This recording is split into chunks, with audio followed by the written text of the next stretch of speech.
নমস্কার। ধৃত সঞ্জয় রায় মানে যে সঞ্জয় রায় সিভিক ভলেন্টিয়ার ছিল বলে জানা যাচ্ছে, সেই সঞ্জয় রায় ওই আরজিকর মেডিকেল কলেজ ও হাসপাতালের কোনো অস্থায়ী কর্মীও ছিল না এবং কোনো স্থায়ী কর্মীও ছিল না। অথচ ওই আরজিকর মেডিকেল কলেজ ও হাসপাতালে তার ছিল অবাধ বিচরণ। যখন ইচ্ছা হতো আসতো এবং যখন ইচ্ছা হতো চলে যেত এবং আরজিকর মেডিকেল হাসপাতাল চত্বরে দাপিয়ে বেড়াতো। এখন ঘটনা হচ্ছে, তাহলে কার মদতে এই যে ভবানীপুর এবং কালীঘাট অঞ্চলে ধৃত সঞ্জয় রায়ের একটা দাপট ছিল, সেক্ষেত্রে কার বা কাদের মদতে তার এতটা প্রভাব ছিল এই অঞ্চলে?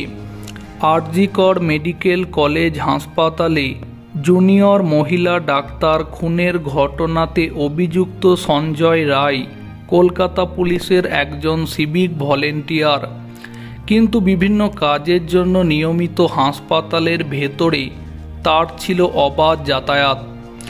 এদিন আদালতে তোলা হলে আগামী 23শে আগস্ট পর্যন্ত তার পুলিশি হেফাজতের নির্দেশ দেওয়া হয়েছে। পুলিশ সূত্রে জানা যাচ্ছে, নিজের দোষ স্বীকার করেছে অভিযুক্ত সঞ্জয় রায়। লাগাতার জেরার মুখে কার্যত বিধ্বস্ত হয়ে পড়েছে সঞ্জয় রায়।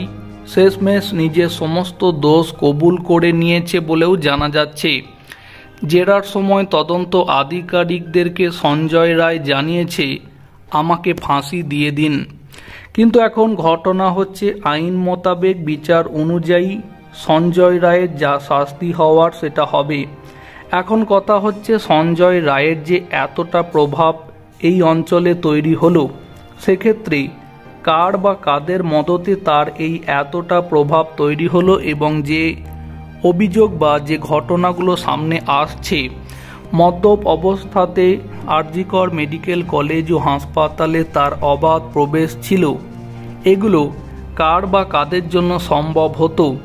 সেই সমস্ত যাবতীয় ঘটনার বিবরণ যদি এখন এই ধৃত সঞ্জয় রায় আদালতের সামনে জানায় এবং সেটা যদি প্রকাশ পায়, তাহলে এই নারকীয় ঘটনার সাথে সঞ্জয় রায় এবং তার সাথে কে বা কারা যুক্ত ছিল সেটাও একেবারে পরিষ্কার হয়ে যাবে।